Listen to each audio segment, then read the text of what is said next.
Hello, Physics Nation. My name is Nate Larmond, and I'd like to do a free response question with a roller coaster and a little pendulum hanging from inside the roller coaster.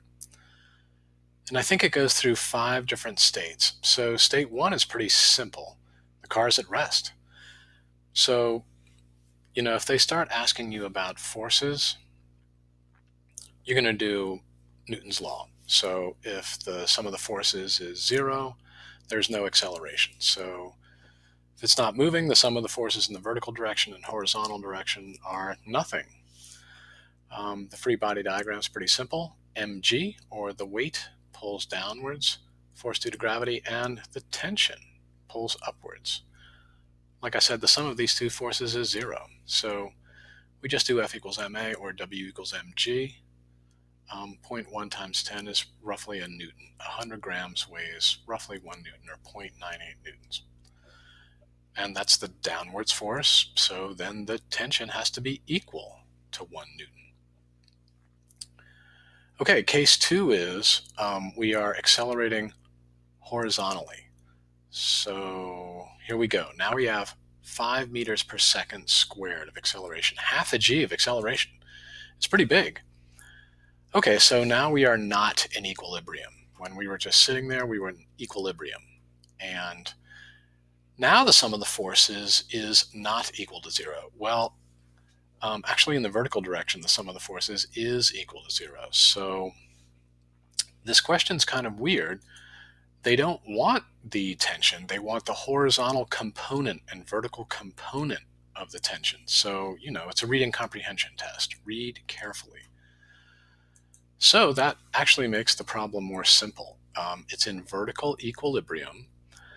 And so to find the vertical component of the weight, that is the weight.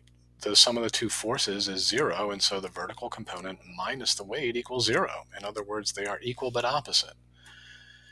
In the horizontal direction, however, there is a net force. So the horizontal component of the tension is half a newton. You find that by just multiplying the mass by the horizontal acceleration. 1/10 of 5 kilos is half a newton. Okay, so what's up with case C? In case C, we are moving at a constant velocity up the slope. So kind of a trick question. The key phrase is constant velocity. So same free body diagram as case 1 at rest. Tension's up, weight is down. Tension's up, weight is down. The sum of the forces is 0. The vertical component is 1 newton, and the horizontal component is nothing because it hangs vertically, because the velocity is constant. Okay, case D is the interesting one. We are moving down the slope, but accelerating down the slope. So that means this 5 meters per second squared has a horizontal component, cosine of theta multiplied by the hypotenuse. That is, cosine of 30 degrees is root 3 over 2, or 0.866, multiplied by 5, the acceleration. So the horizontal acceleration is 4.33, or 87% of this 5 meters per second squared.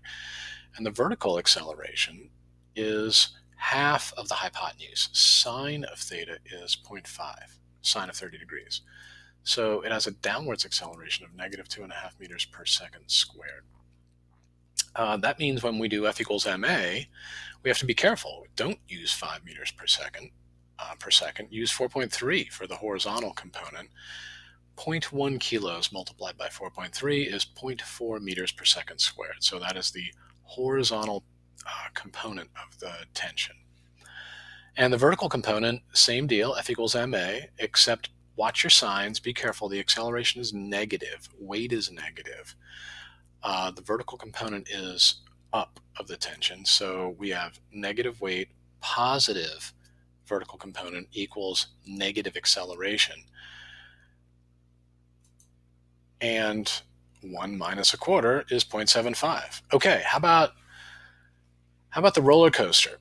It has centripetal acceleration. Again, watch your signs. mv squared over r, 25 meters per second squared, divided by 25, multiplied by negative 0.1, because the acceleration is down. Anyway, this tension is 1.5. The weight and the tension are in the same direction.